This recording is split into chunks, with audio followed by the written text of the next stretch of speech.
And have a listen to this. Have a listen to this.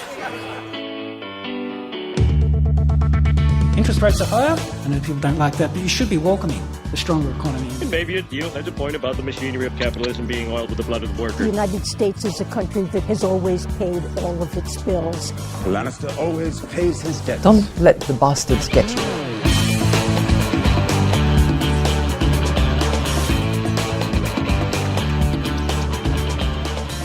Welcome to Comedian versus Economist. We demystify the world of money and help you get a handle on the bigger picture. My name's Adam, and we're joined as always by my little older brother and real-life economist, Thomas, and his frog. Hi, Thomas. G'day, Adam. Must warn our listeners out there, do not adjust your sets. We do have sounds like a singular frog croaking away in the background, so you can enjoy the dulcet tones of nature as we record this podcast with the impending fear that it might get worse as more frogs go, oh, that sounds like a pretty good idea. I really like what he's putting out. Let's get us some of that. All right, but let's get straight into it because massive show coming up as always. First, we had a bank run. Well, today we're going to be looking at a milk run. Should you withdraw your milk from storage? When it comes to AI, can we believe anything is real anymore? Like, is AI a bubble? I mean, like an actual bubble. We'll take a look at that. And insert something funny about the housing crisis. Oh, that was a note for me. There's really not much to say, Thomas. Housing crisis. We're going to be talking about housing crisis ongoing. And why didn't we think of filling the job shortage with kids earlier? It seems like such a no-brainer in hindsight. We'll take a look at what's going on there. We are going to start with AI, Thomas. Is AI a bubble? This is the question of the moment. The big news last week was Nvidia shares popped 25%. Yeah. In after-hours trading on Thursday, so almost took it market cap to just under $1 trillion. So 25 is a massive move for a company that size. You might, get a little mining stock that might pop 25% in a day, but it's pretty unheard of for something like as big as, getting up. So they make the chips, right? They make all of the. They popped a bit with crypto when crypto was taking off, and everyone was like, "Well, we're going to need miners." There you go to picks and shovels play. So the idea of in a gold rush, you want to buy the company that makes picks and shovels. Nvidia is the picks and shovels play for your tech. But all tech really, because chips are all built. Anything tech's built on chips, and now it's it's the kind of insight you'll get here on CVE. But wait, sorry. I got numbers. Oh, good. Yeah, no. So they came out and gave some guidance. The revenue was down a little, but it was the projected revenue for the June quarter for $11 billion, which was 53% higher than the March quarter. So massive growth just in the June quarter alone. That was 50% higher than market estimates. So everyone's like, "Whoa, this is going off." And people knew that Nvidia is a good AI play, but I think people were a bit shocked at just how much they're cashing in. Right. So the actual numbers weren't overly impressive. They were just kind of as expected. But forecasting, predicting into the future, they were predicting. I don't know why banks focus so much on my savings history when I'm going for a loan. I just wished that once that they'd ask me for what I'm forecasting to earn over the life of the loan, and then they'd know that I'm good for it. I don't know why we spend so much time looking at my history. Yeah, well, you're not a $1 trillion company. But I could be. I might.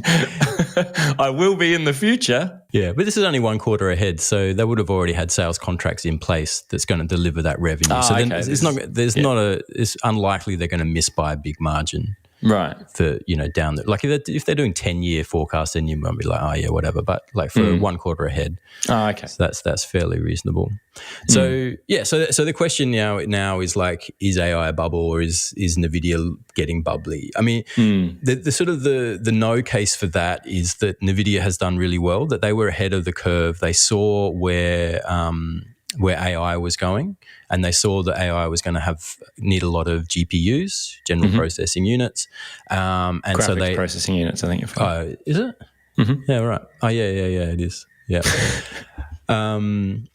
Yeah, and so but they got ahead of that curve and went like, oh yeah, we're going to start ramping up manufacturing of this thing called the H100, and then that went into production just as ChatGPT launched and went nuts. Right. And then when ChatGPT went off, that started an arms race where Apple and Microsoft and everyone, including a whole bunch of tech startups, went, okay, we want to get into AI. We need these chips. We're going to buy up big. And then so the price of those chips has exploded. Elon Musk said that they're harder to get than drugs. But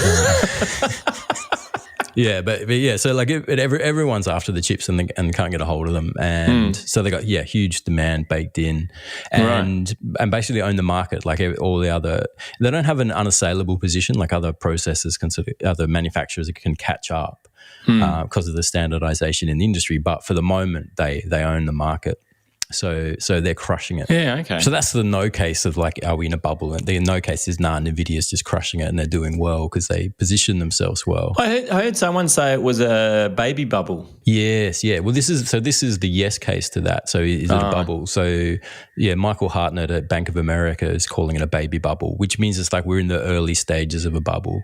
Yeah. But if you look at this year, the FANG Plus stocks, which are your tech stocks, they're up 39% just this year. The rest of the S&P 500 is up 2%. So there's a massive gap between what tech's doing and what the rest of the market's doing. Yeah, right. So it's like it's really AI and nothing else right now in the market. Right. So you look at the market, the S&P 500 is trading at 17 times earnings. Which is that's about average, but FANG Plus is trading at 30 times earnings and Nvidia is trading at 60 times earnings. Right. Can you subscribe to FANG Plus? Is that a monthly? There's an ETF you can buy, I'm sure. So AI is the new crypto. It's where all the money's going. Yeah, so there's PitchBook saying that this year alone, the last quarter, the March quarter, there was 46 deals worth $1.7 billion in the US, with an additional 10 billion worth of deals landed but not yet completed, announced but not completed. So a huge amount of money flowing into the sector. And the point that Michael Hartnett makes is that the last time there was such a split between the NASDAQ and the S&P was during the dot-com boom and bust. Like it's a really unbalanced market right now. And the last time it was this unbalanced was during the dot-com boom and bust. Right. And that's where you saw just tons of startups, like tons of everyone was like, I made a website. Like, billions of dollars your way. Yeah. You heard all those stories of kids starting companies in their garage and just being, we're an internet startup. That's the same thing potentially happening now with AI. Where everyone, like if you just launch an AI something, like that band I saw over the weekend that was like they called it the Oasis Lost Tapes or something, and I think they're called Breezer is the name of the band, but they just like took some AI, took an existing few songs that they'd made that they thought they sort of sounded a bit like Oasis, and then they got AI to change the singer's voice to sound like Liam Gallagher, and then released it as kind of viral content. And it wasn't even that good. I'm an Oasis fan from way back, and I didn't think it was that well done, but I think they're booked up for months now, this band. But that's right. I think everything is all going to be about AI going, for the moment, and everything's going to tack an AI on the end of itself, and some of those are going to be dodgy. But I did hear an interesting perspective that is, if we generate enough fear about AI, then that will also bode well for the share market, because it just creates this sort of thing like, if AI can take over the world and be so destructive in the world, then it must be so powerful that you don't want to miss out investing into it. Do you know what I mean? Like, yeah. So it's your hedge against losing your job to a robot. Well, at least I own some FANG Plus. So, Thomas, Milkrun went bust in April, but now they're back. What's going on? Yeah, they're resurrected and been bought by Woolworths. Woolworths bought them for $10 million. Right. And so looked at that company and thought, wow, they're losing a lot of money. I want to get in on that action. So what's Milkrun's story? What did they do? They were a fast home shopping. Yeah. They were one of the startups during COVID of these last mile grocery stores. Right. A bunch of them started up. Uber got into it as well. So basically, like kind of click and delivery kind of model. They had super fast too, wasn't it? 20 minutes. Yeah, 20 minutes. Yeah. Riders on e-bikes getting you orders within 20 minutes or less. Yeah. They didn't have any physical stores. They had what they call dark stores, which were just warehouses full of stuff. People filled the orders and out the door they went. But it was a massively expensive business model. Like, you're running a grocery store plus a delivery business. The numbers were stuff. Like I think they were losing as much as $13 an order in some suburbs. And, what? Yeah, and customer acquisition cost them $57 a head. So it's like just the model wasn't working. No wonder the price of milk was going up. Yeah. Why is Woolworths interested in it? I mean, that's the other part of that story. So they were able to sort of run for a year or two because money was super cheap. But then once the sort of tech funding dried up and interest rates started rising, people stopped lending to them. They were trying to raise money to keep going. They got cut off, and then at which point they went, "Okay, we're out. We're done. We can't keep going." And so they shut their doors in April this year, right? Like a month or so ago. Woolworths has gone, "Oh yeah, we want some of that," and so they're paying $10 million for it, but they're going to rebrand it.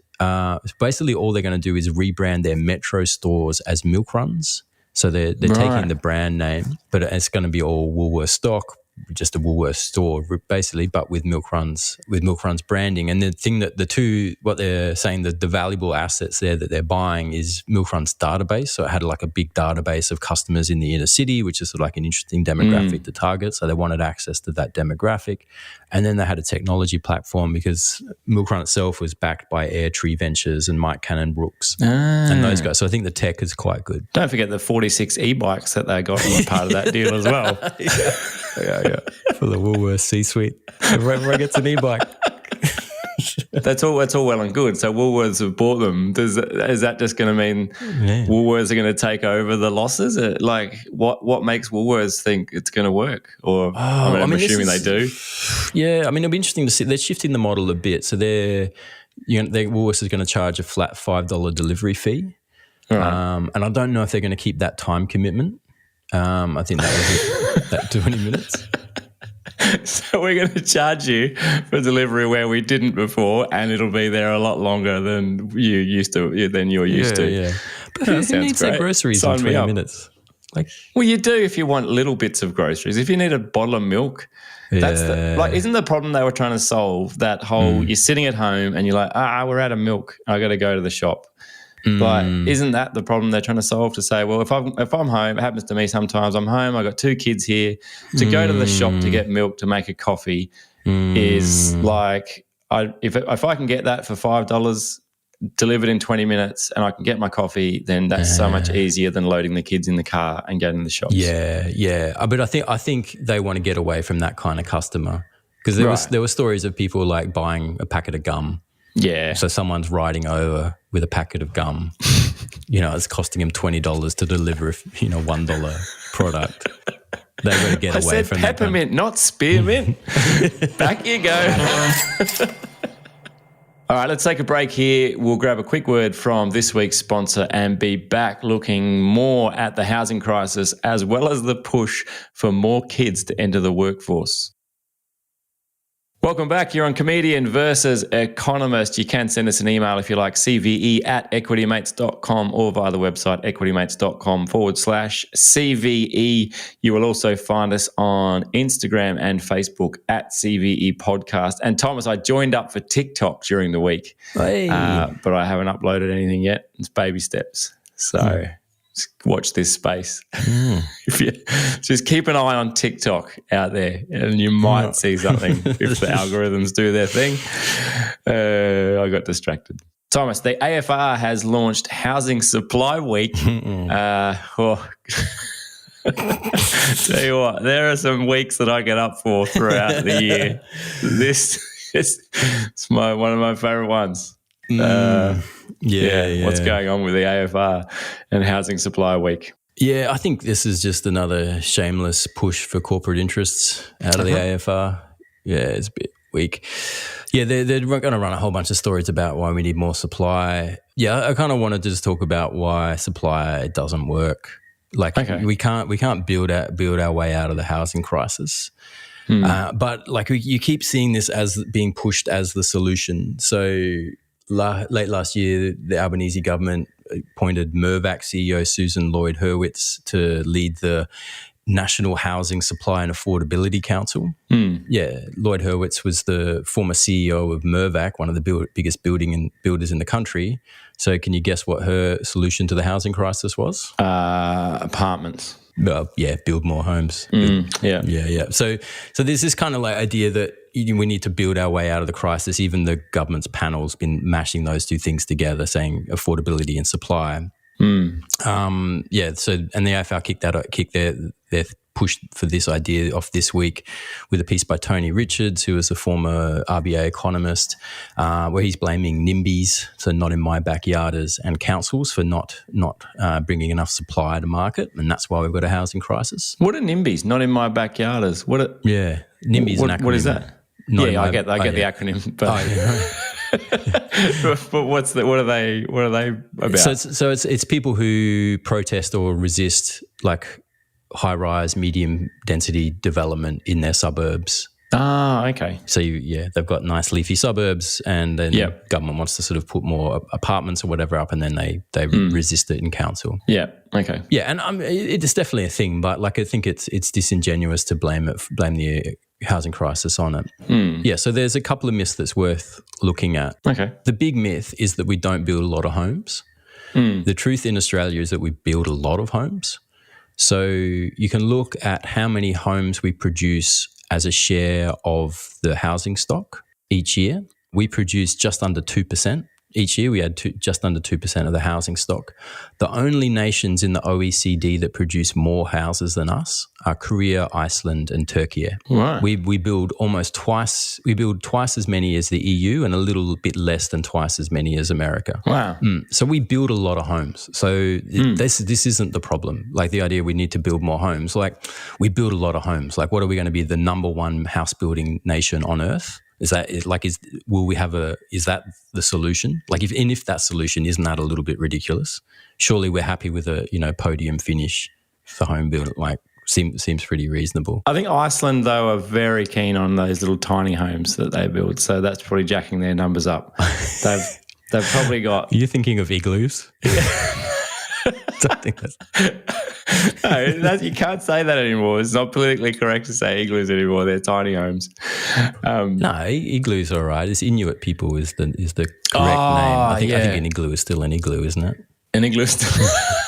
Feel free to correct us. But I think if you're tuning in from Iceland or any of the Nordic countries, we'd love to hear about your tiny home. Yeah. Anyway, so the idea that we don't build enough homes is like that struggles to stack up. Yeah. The second myth you hear a lot is that we need more apartments. The thing about high rise and medium density is per dwelling, they're much more expensive to build than detached housing. Because we're very efficient at producing detached housing now. It's like the big Metricons and whatever can throw up a house very cheaply. They're super well rehearsed at it. There's a kit, they just bang it up, and it's pretty straightforward. Medium density and high rise density is much more bespoke. Plus, you're stacking massive slabs of concrete on top of each other, which requires much more engineering, requires much more support, and ends up being much more expensive. The only places where high-rise works is places where the land value is so expensive that what you lose in construction costs, you make up for by splitting the land value across multiple properties. Right. So that's why you get them in the city, you're like right in the middle of the city, because the land value is so high. And the further out you go, that's why you don't see them. Yeah, okay. Yeah.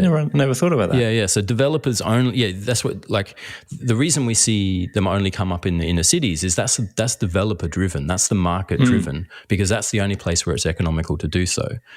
So, and we don't see them out in the outer suburbs because it's not economical to do it that way. The price you get for the apartment you build doesn't justify the cost you put into it.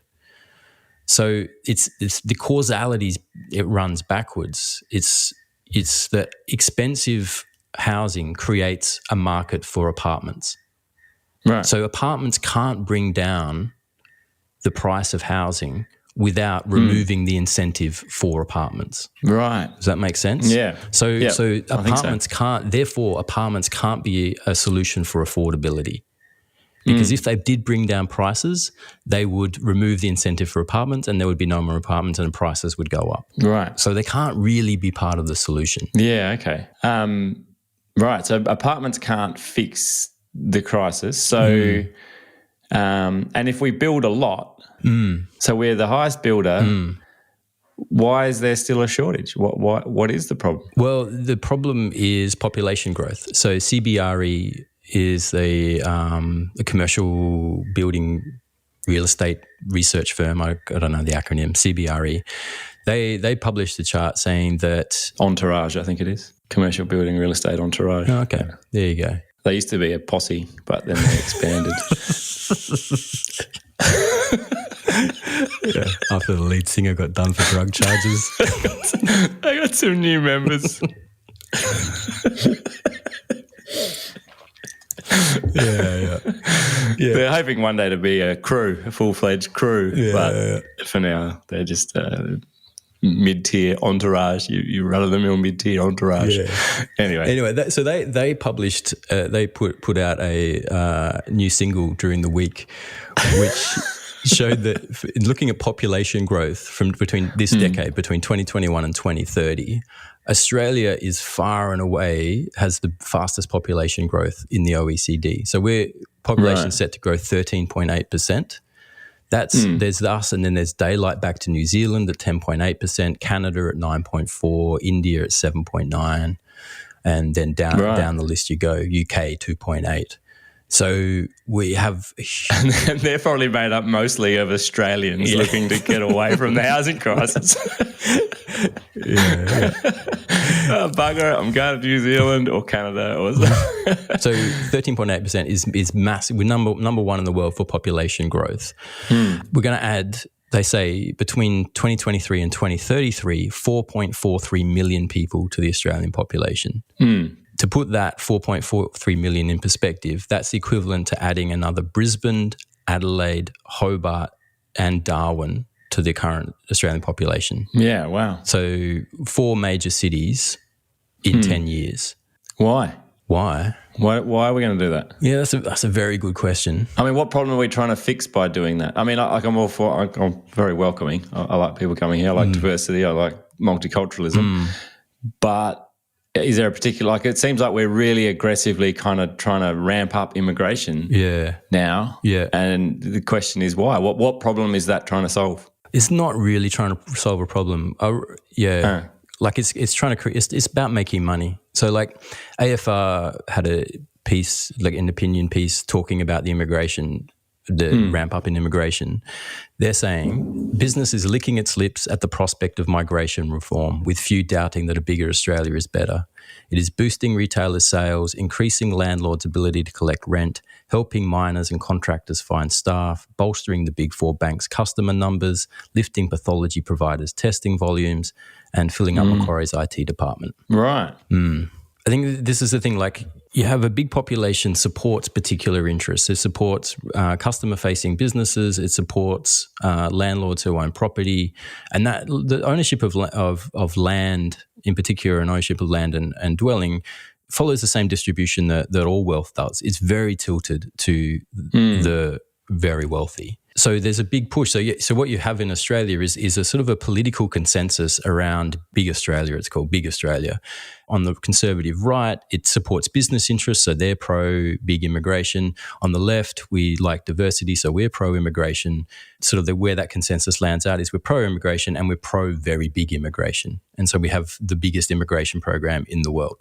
One of the consequences is even though we're building more homes than almost any other country on earth, we still have a housing shortage because we just have we're just growing the population so quickly. And it's not just about housing too, because it's like you think about adding, what's Adelaide's got like 7 hospitals, 80 high schools, 3 universities. We've got to add an Adelaide and Brisbane in 10 years. So that means 14 hospitals in 10 years. 160 high schools, 6 universities. That's Adelaide Oval. Yeah. Right, it's sort of just not happening. So that means that a wine region and everything that we'll have to put on. Don't even get me started on the number of churches we're going to have to build. It's going to be through the roof. Yeah, so it's like it stretches the infrastructure, and people already saying the infrastructure is stretched. So yeah. So what is the solution then? Well, we sort of need to wrap this up. But what is the solution if it's not supply? If we can't build our way out of it, we stop immigration, we kind of cut that down, or is there another way we tackle it? I don't think you definitely don't want to stop immigration. You want immigration's awesome. You want to keep that, but I think it is about bringing it in line with, like the BCA, the Business Council of Australia, had an interesting idea the other day where they're saying that the immigration intake should be tied to housing supply. So like you should almost demonstrate that there's an increase in the housing stock before you fill it with people, rather than at the moment we bring in the people and then hope the housing stock adjusts, and it's not, and we're creating homelessness. That's what we're creating with this story. So I think that makes sense. You don't open a hotel and then and then just like oversubscribe every room and then work out how to add more rooms. You just you bring in as many as you can accommodate. Yeah, that makes a lot of sense. Yeah. That's right. And like we talk, like with the latest budget, they're talking about an annual immigration intake up around 260,000. That's a lot higher than it has been through all of the 2000 and 2010s. You could just go back to where it was in 2013, 10 years ago, which is somewhere around 130, 140,000. That would probably fix it. It would probably take a lot of the heat out of the story. Just going back to more normal immigration numbers. Yeah, but you need to adjust for inflation, Thomas. You probably don't understand. It's a difficult concept, but we've adjusted for inflation. I'll explain it to you offline. We'll probably run too far on this break. All right, Thomas, finally on the show, America wants to send children back down the margarita mines. What's going on? Yeah, so Wisconsin has put up a law that wants to allow 14-year-olds to serve alcohol in bars. Sign me up. Why stop at 14? Why not go younger? Get the kids out. I don't know that kids in bars make sense. That seems... They do, although my kids love mixing stuff together in the kitchen. They love to mix a drink. They have no idea what's in it. They're like, I'm just going to get orange juice and milk and some lime juice squeeze, and I'm going to tip some sprinkles in there and and maybe a crusket just for some texture. So... what is it if you give like typewriters to enough monkeys, they'll eventually produce Shakespeare. Maybe if you give enough alcohol to children, make a decent margarita. Make a decent cocktail. Funny. Yeah. And it can be a bit like it's a lot of bars have trouble with staff sneaking shots behind the bar when they're on shifts. You're not going to get that with kids, because it wouldn't be good. Back to the point at hand. Yeah. So why do they want to do that? Why is Wisconsin trying to get 14-year-olds back to work? Man, I don't know. Republicans, it's hard to know what they're thinking sometimes. I think it's like sort of about. I mean, they're helping out their business mates. They're trying to drive down the wages bill for bars and restaurants, and having the thing about 14-year-olds is they're cheaper than adults, so that puts downward pressure. It gives you access to a cheap labour pool, but that also pushes down the price of your existing labour pool because you've now got a cheap competitor in the market. So, like if you're a 21-year-old barman and then a 14-year-old comes on earning, 2/3 of minimum wage, you don't have much bargaining power anymore. $8 and a pack of twisties. But yeah, there's been a string of proposals like this over a study saying that there's been 10 such proposals in the past 2 years in Republican states trying to push down the vote, like the working age.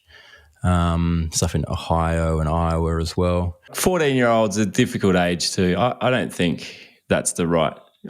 If you're going to go kids in jobs, get them younger. Get them like 9-year-olds. It's much more. I think you could get them doing manual labour. Like if you asked a 9-year-old to dig a hole, a 9-year-old's like, yeah, all right, I'm going to dig a hole. Where do you want it? Sure, let's go. Let's dig a hole. 14-year-olds, what do you want to dig a hole for? It's stupid.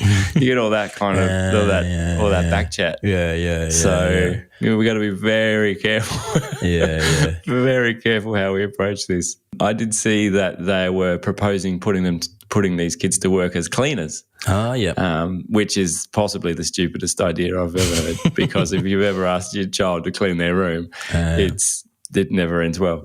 So it's not going to get up, surely. This is not a happening thing. This is just news or some kind of I reckon it's probably crackpot US style. I reckon it's going to get up. The thing where it gets tricky is it bumps into there's federal legislation as well to sort of that says we shouldn't be making children work in mines and other such. The thing where it gets tricky putting kids to work is it shouldn't be about being tricky, should it? Don't we have protections in place?